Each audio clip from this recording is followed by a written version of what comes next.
It's such a good networking event, and it's people that I would never think to introduce myself or would have built relationships with before. And I have people that I still keep in touch with from every event that I've been to. So it's been really cool to have my career progress and celebrate with other people's as there has. That's why I'm here. I'm trying to see what is new, how can we bring new stuff, new technology, automations into our existing processes. I think first, had I not come here before was one reason. I like to try and experiment with different things. So curiosity, how well, like everyone who was reaching out from Marcus Evans and like preparing you for it.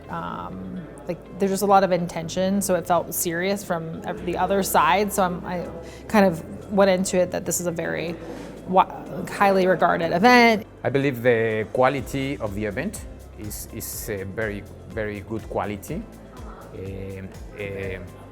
The quality of the people that are here, the speakers, the suppliers, is also very important.